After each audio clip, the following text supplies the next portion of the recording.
Beginning again with the book Russian Sunrise, we're on chapter 20. It takes place Thursday evening, July 16th, 2015, 3 weeks after the consecration. The Royal Eagle Restaurant at St. Sabas Russian Orthodox Monastery, Harper Woods, in northeast Detroit, Michigan. The posh Royal Eagle Russian restaurant in northeast Detroit was an operation of St. Sabas, the Sanctified Russian Orthodox Monastery. Situated in the near northeast suburb of the Harper Woods, St. Sabas was an old calendar monastery following the Russian Typicon. Its beautiful traditional church was filled with elegant iconography written by local experts and was surrounded by peaceful gardens with ponds and gazebos, which afforded the best possible atmosphere for a place of spiritual refuge and retreat. The restaurant, managed by an in-house Russian chef trained in Eastern Europe, permitted diners seated at the quiet linen-covered tables to look out upon the monastery gardens through tall arched windows. The dining room, dedicated to Tsar Nicholas II and Tsarina Alexandra, was graced with large portraits of the last Romanov couple to rule the Russian Empire, and, in a monastery setting, it seemed particularly fitting to honor these passion-bearers who were declared saints by the Russian Orthodox Church. Above the dining room fireplace, a silent video monitor displayed scenes of Moscow's architectural treasures. The dinner menu reflected an Eastern European theme, with such dishes as chicken Kiev, Bulgarian lamb kebabs, and a mixed platter including potato pancakes, homemade sausage, stuffed cabbage, pierogi, and sauerkraut. Our magazine, Detroit's Guide to the Metropolitan Region's Finest, noted that Royal Eagle made it seem as if a bit of Old World Russia had been transplanted right into the suburban Detroit. It was to just such a setting that Mikhail had felt it was appropriate to take his new love Maria for a romantic dinner and conversation. They had been talking every day on the telephone, many times on some days, and had been rapidly growing both in their fondness for one another and in their sense of being called to a joint and very unique vocation. Romantic cards and little gifts had been exchanged several times, and Mikhail had made trips to Detroit every weekend and at least once each midweek. Maria had long resisted allowing her cherished friendship with her beloved Mark to blossom into a romance, fearing that might cloud the issue of their true vocations. But she had felt strangely free to follow the romantic lead of her heart with Mikhail, and in the process suspected her own vocation was unfolding before her. The restaurant manager had provided them with a sheltered corner behind a screen, but both Mikhail and Maria were growing accustomed to their loss of anonymity. To reduce the tension in the dining room, they had circulated and greeted those dining at other tables, mostly Russian Americans who were only too aware of the identity of the attractive young couple. Then, when everyone was satisfied with having met them, Mikhail and Maria settled into the quiet of their own table and began a multiple-course dinner for two, specially prepared for them by the chef. "How long has it been since we met?" asked Maria. "It was the night of your recital at Miller Auditorium in Kalamazoo." "That was in mid-May, and now it is mid-July, so about 2 months, I'd say. 2.5 months ago, I was a typical American college student, traveling to my mother's native Russia for the first time in my life. I was all worried about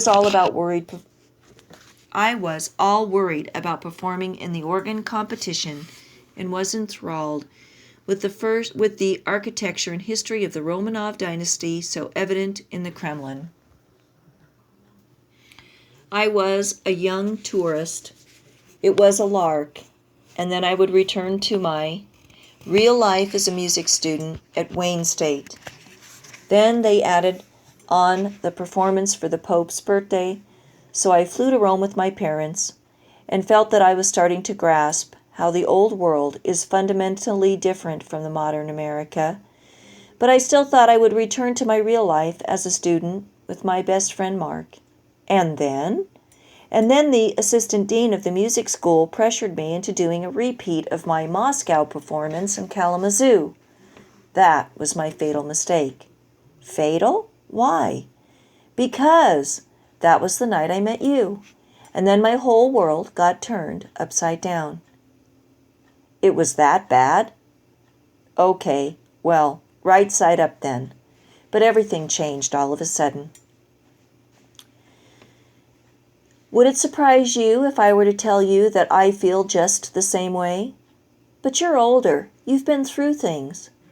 Music school, medical school, residency, wartime service, and now private practice. Throw in some part-time organ and voice work. But I have not been through a romance, my dear. I have kept so busy in my life that I have never taken the time to fall in love before. I always intended to, mind you, but always next month or next year. What made you change? You did. You were irresistible from the moment I laid my eyes on you during your recital. I could not stop thinking about how I could manage to meet you and get to know you without scaring you away because I was such an old man. But you don't seem old at all. You're in perfect physical condition, and part of you seems like a scared teenage boy. Not just seems, Maria. A teenage boy. That's right about where I left off in developing the romantic side of me. People look at me and see me as a 35-year-old retired, military tough guy. But inside, I'm as scared and insecure as a 17-year-old boy trying to get up the courage to ask a girl he desperately admires for a date. That's what's so lovable about you, Misha. You and I are really just two kids trying to make it through their first romantic experiment with going steady. By the way, Maria Fedosky-Peterson, I've been meaning to ask you, would you go with me and be my steady girl? Of course, silly, she smiled. How long did you have in mind? Through the fall semester, or all the way until summer vacation, or for the rest of our lives? Are you proposing to me, you young liberated American girl? Yes, I'm proposing that we should start talking about whether you should be working on figuring out whether and when to propose to me. Wow. Well, romance is great, but Catholics have to use their head as well as their heart when they begin to think about keeping steady company with a member of the opposite sex. Now you're even bringing up sex, laughed Mikhail. How is a scared boy like me ever supposed to deal with today's liberated women? Like I was saying, we have to use our heads to guide our hearts. It's easy to be attracted to an adorable person like you, Misha, but the question is whether our vocation is consistent with that attraction. I guess I've probably been attracted to a number of women, admitted Mikhail, but, as you say, I've always repressed my feelings because it never seemed like the right thing. It never seemed like it could possibly be my vocation. How about now? Now I'm terrified. Everything about you seems exactly right, Maria, and all of a sudden I can't see any escape route for myself. I'm captured, disarmed, defenseless, and there is no hope of escape. I'm a prisoner, and I love it. You've got it bad, Misha. I'm so glad, because a lot has happened in the past 2 months that seems too good to be true. It's almost like a fairy tale.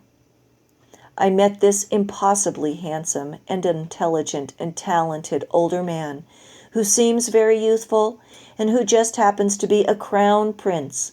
I have only recently been informed that I am a princess. He falls in love with me and takes me to a fairy tale ball in New York where we dance the night away and steal the show and end up all over the television and newspapers ever since.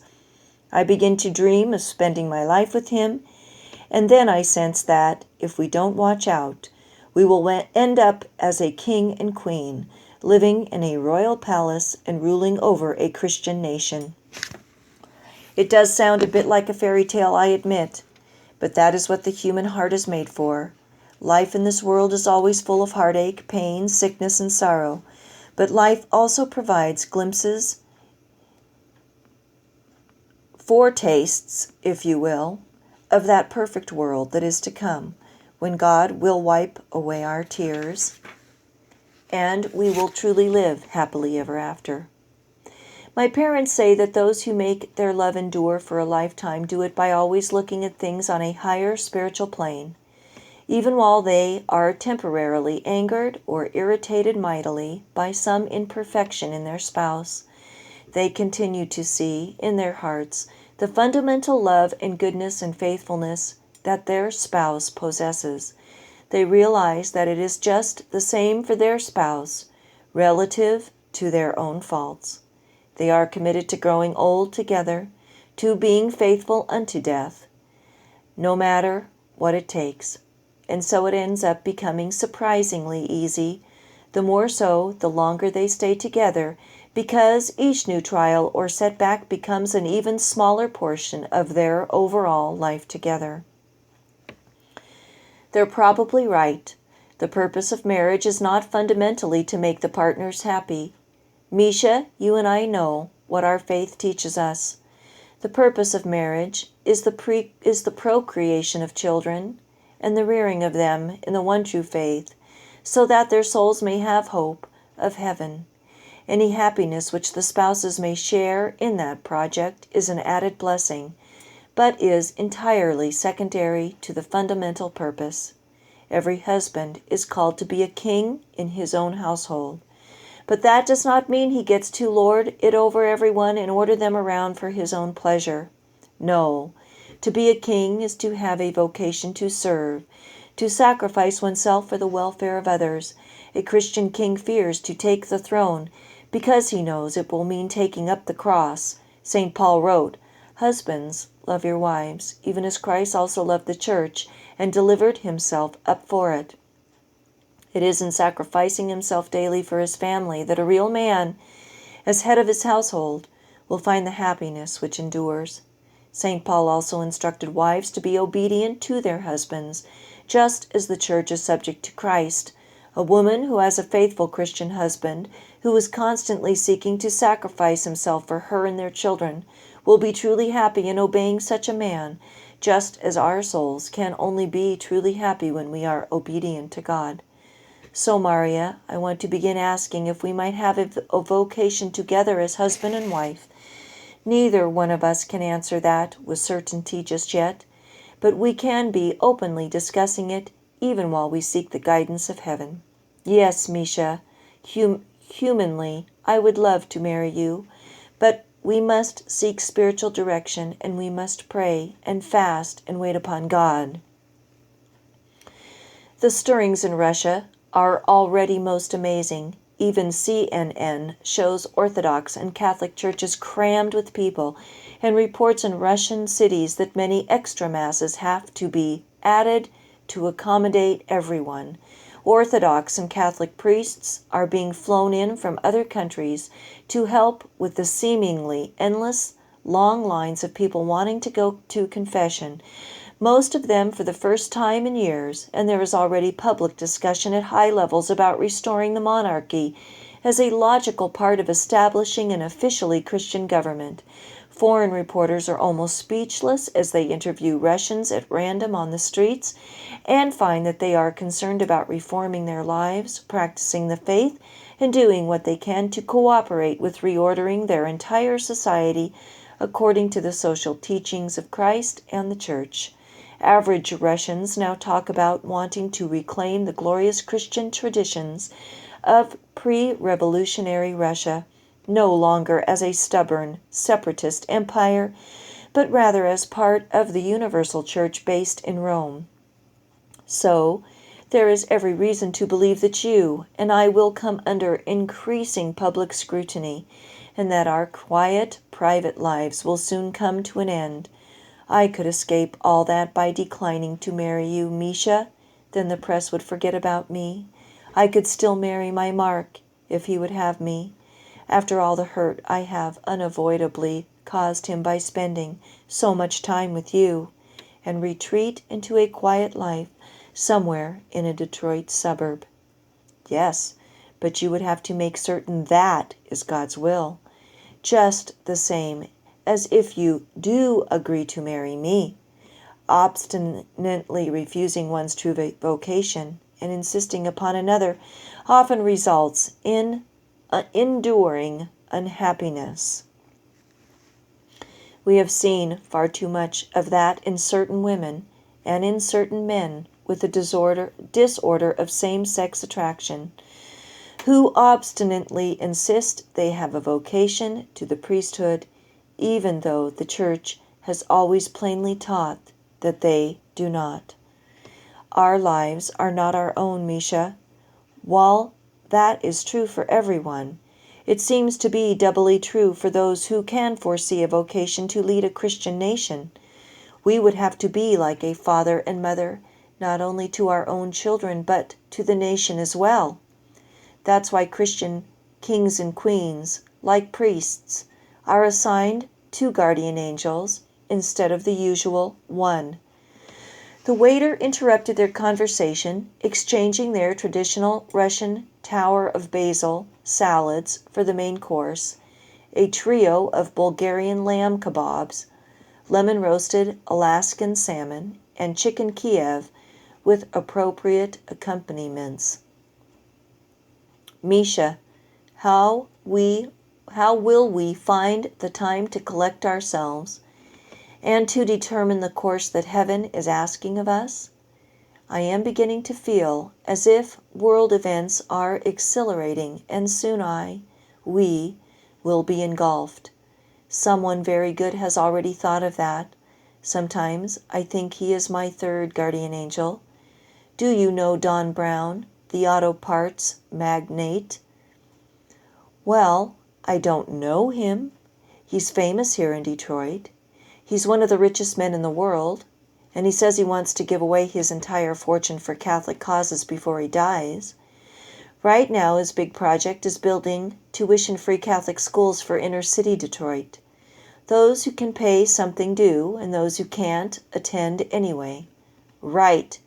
Formerly, he was the mayor, and before that he was an NBA star.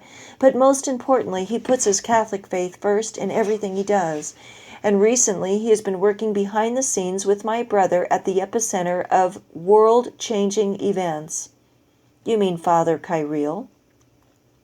Yes. Maria, can you keep a secret?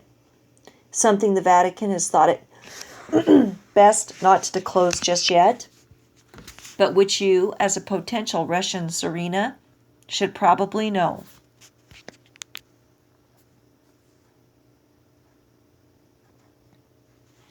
Of course, Misha. Where do you think the Pope wrote his proclamation ordering the consecration of Russia? The thing that unleashed this whirlwind that is changing our lives in the modern world? The paper said that it was some remote monastery in Italy. They had telephoto pictures of him walking in the garden. Yes, that's what they said. But do you know it wasn't Nicholas you saw in those pictures? What? No, it was his identical twin brother Frederick, posing as the Pope to divert media attention. Why? Because Pope Nicholas was here at the Cova for a week in disguise. He needed a quiet retreat where no one could find him. Wait, you mean that Father Jacob, who was always accompanied by Father Belarus, he didn't look much like Nicholas, or did he? Oh my, you mean I played the Mass for the Pope? Mikhail laughed, and now his eyes twinkled. He was quite impressed with you, Maria. He told Kyril you were a fine musician and a most dignified young Catholic woman. Did you meet him when he was at the Cova? Yes, just once at the rectory, the day he told me he did not think it was any coincidence at all. Just before he returned to Rome to do the consecration, he should happen to meet the true Crown Prince of Russia. He took it as an added sign from heaven that all would be well.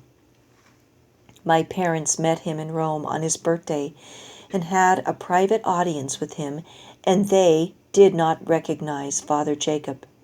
Remember, he pretended to speak very little English? Mom did say she felt like she knew that priest from somewhere. Anyway, Don Brown made it all possible for His Holiness. He offered his private jet for the transportation and his security detail for the Pope's protection. And now he is offering his private yacht for you and me to go on a romantic cruise from Detroit to Chicago so we can collect ourselves, as you said. A cruise will be perfect because every place we go on land now, people are beginning to recognize us. I get seasick on boats sometimes, Misha, especially if the waves are big. Not on the Standard, you won't. It's the largest private yacht in the world. Don Brown gave me a private tour this week. It's docked near his mansion on Belle Isle. Wow! When Don Brown designed the new Standard, he was inspired by the last royal yacht of Russia of the same name, which was the most magnificent royal yacht ever launched. The English Royal Yacht Britannia, now a floating museum, is only 412 feet long, and the United States presidential yacht Sequoia, retired in 1977, but now a National Historic Landmark, is only 104 feet long. Don Brown's Standard is 450 feet long and is furnished like a five-star hotel. On the outside, it appears as sleek and modern as any contemporary yacht, except for its old-fashioned teakwood motor launch. Its mechanical and communication systems are state-of-the-art, and it has wireless internet and cell phone service throughout.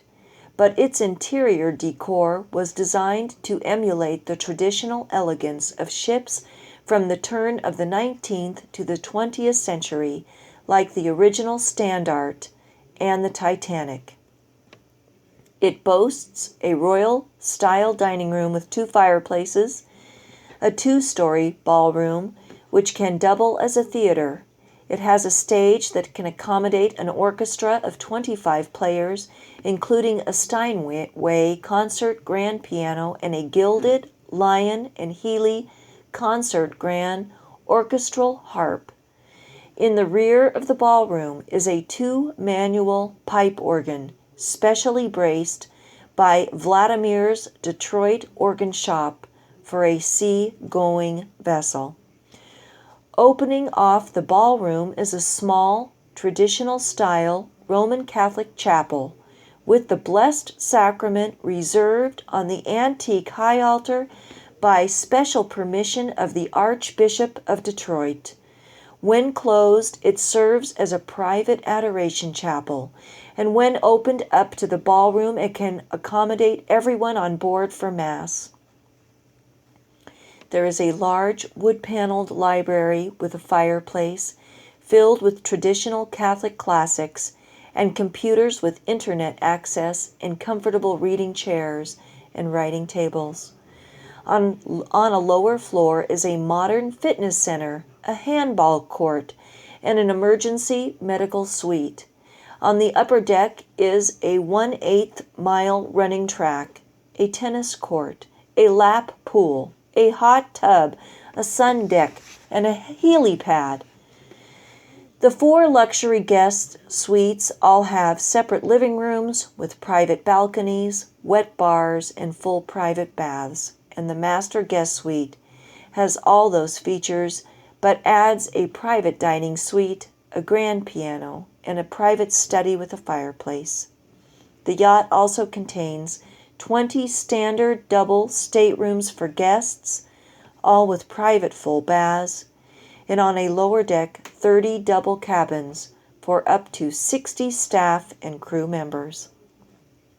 Formal, old-world decorum is maintained on board at all times. The crew and service staff are all uniformed.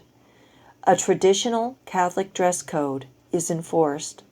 All invited guests receive a pamphlet well in advance outlining the rules, and the yacht carries a large stock of appropriate formal and informal clothing and swimwear in all sizes for those caught unawares.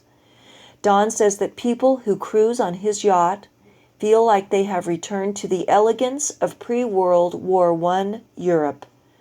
What he especially enjoys hearing, he says, is that instead of feeling stifled by all the tradition and rules, they feel uniquely free.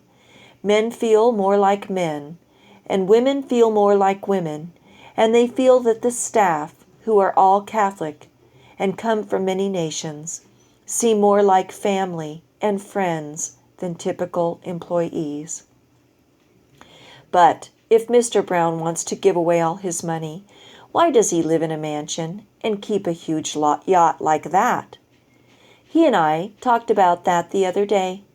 Don quoted Henrik Piëch, the great Jesuit economist, who helped develop the Catholic concept of distributionism as a pro-family, pro-community alternative to the harsh materialism of capitalism and communism.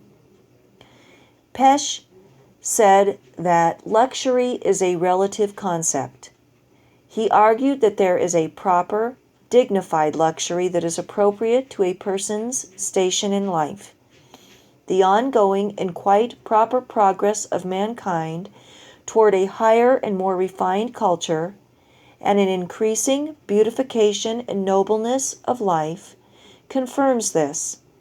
Highly developed civilization increases dignity and glamour and adds richness and good taste to life.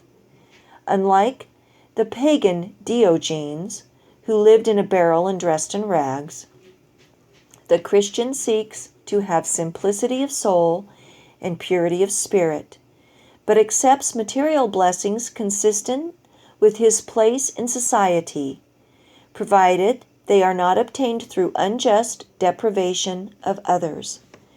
Don points out that his mansion and yacht are both like small communities where a large number of working people are employed in dignified surroundings and are paid living wages in exchange for their honest service. He says that what makes it work so well is that all are Catholic, most of them members of his parish at the Cova, and so they all share a unified vision of their purpose and mission.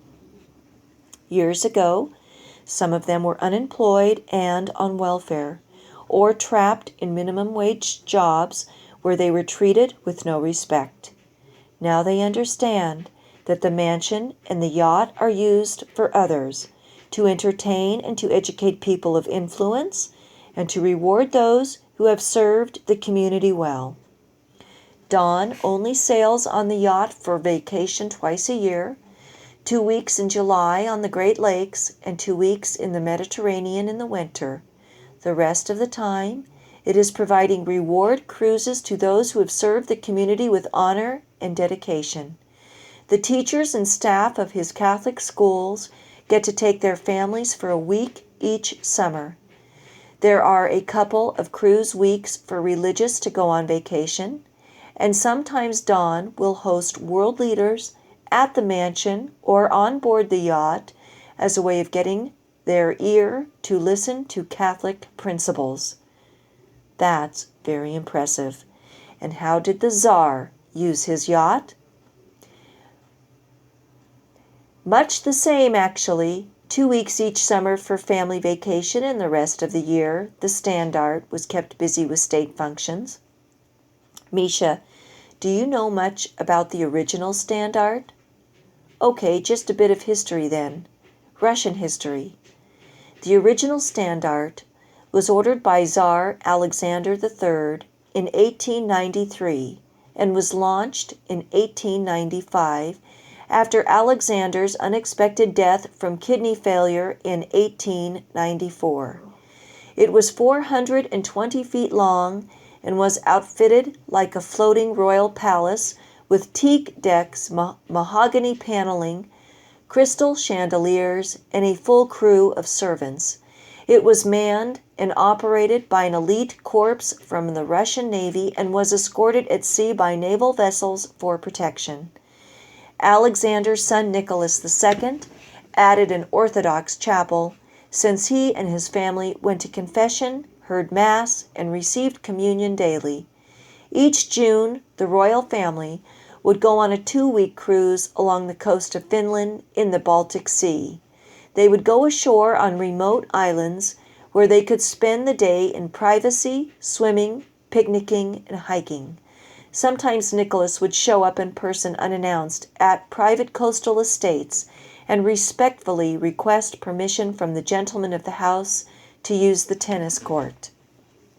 Of course, when World War I broke out, the Standard was dry docked, only 2 decades after it went into service, and after the Revolution it was stripped and converted into a military ship used for laying mines.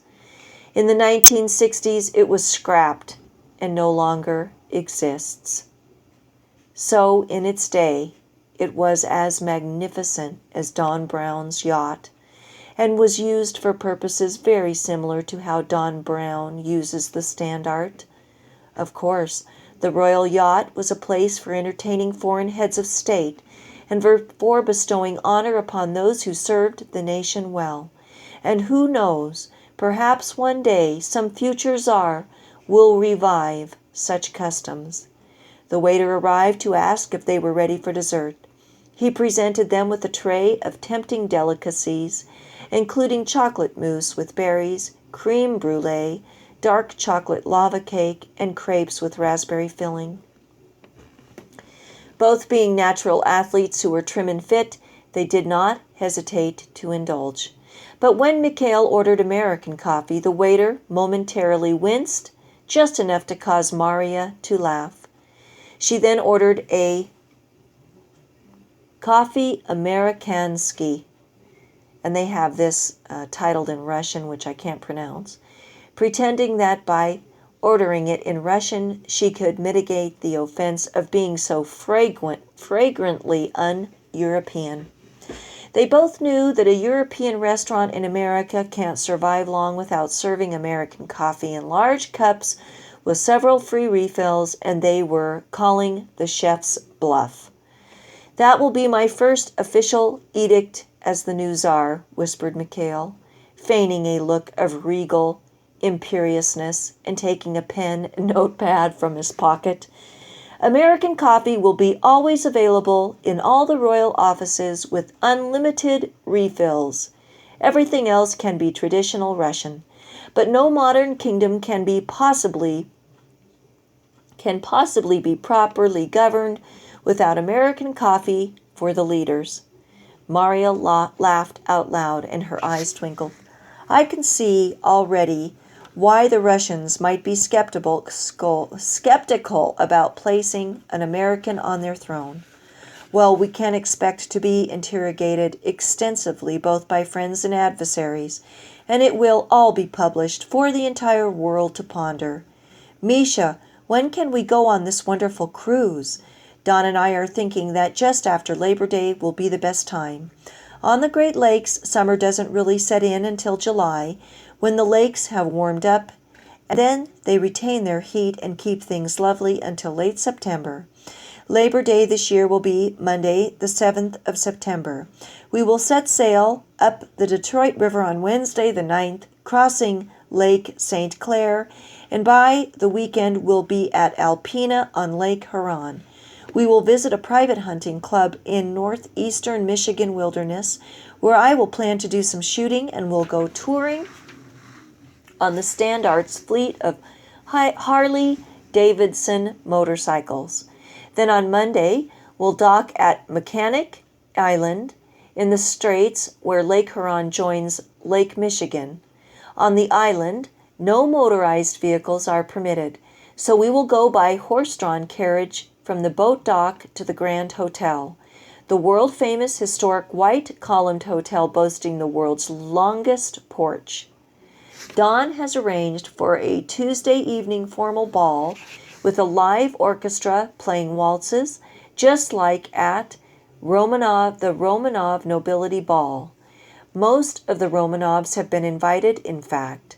Leading politicians and business people are also invited, and Don has brought out the entire hotel, which was easier to arrange during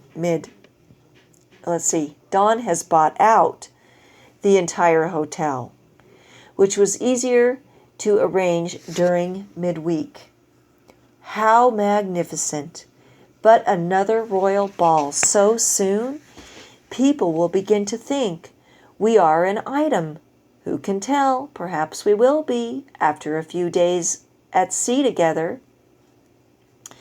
Maria blushed beautifully. Now wait till you hear the rest of the agenda, Mikhail continued.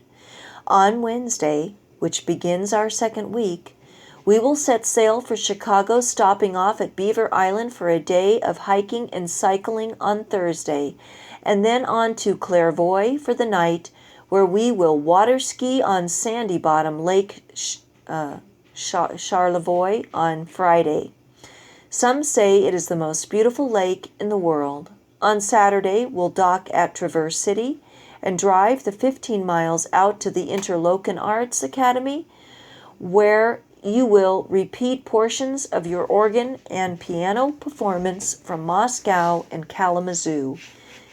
It's already been announced to the students there. Oh, I will I? And what will you perform? Excerpts from the Tchaikovsky's Nutcracker, arranged by Kirill Romanov for 4 hands and 2 feet. You on piano and me on organ, like we did together in New York. But no solo for you.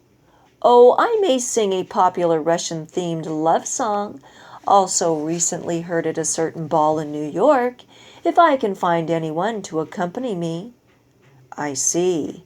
Yes, and then we set sail for Ludington on Sunday after Mass on board, arriving Monday. We can climb the huge sand dunes at the state park there. Tuesday night we will dock off South Haven, and on Wednesday we will take a day trip to a local winery. Then on Thursday we'll dock at Benton Harbor and have dinner at your parents' favorite restaurant, Tosi in Stevensville. Early Friday morning we will set sail for Chicago, arriving on Friday afternoon. From the Chicago harbor we will be transported by stretch limousine to the Chicago Hilton for another royal ball, again arranged by Don Brown with an orchestra playing waltzes. A number of Romanovs and leading Chicago dignitaries will attend, including the governor of Illinois, the mayor of Chicago, and the Russian consulate for Chicago. Our party will all stay at the Chicago Hilton Hotel Friday night, and then on Saturday afternoon, Don Brown's jet will fly us back to Detroit. You don't think these Royal Ball photo ops are designed by Don Brown's public relations people as obvious backdrops for any special press conferences, just in case we have anything to announce, do you? Not a chance, laughed Mikhail. Don and I would never dream of such a plot. A romantic 10-day cruise on Great Lakes in the world's largest private yacht hardly seems like an obvious scheme to sweep a young girl off her feet. Uh-huh. And what will my parents say when their 18-year-old daughter is whisked off for 10 days and nights on a world-class yacht with a dashing former Marine war hero? Hopefully they will say yes to Don's invitation for them to come along with us. My brothers are coming also. Vladimir will bring his wife, Olga, while their 6 young children stay with friends from the Kova Homeschool Enrichment Program. Kirill will say daily mass for us, We'll have formal meals together most of the time with both of our families.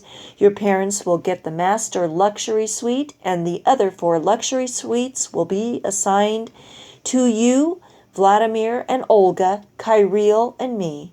The 20 guest staterooms will be occupied by singles and couples from the Kova parish, whom Don wishes to thank for their dedicated service to the parish.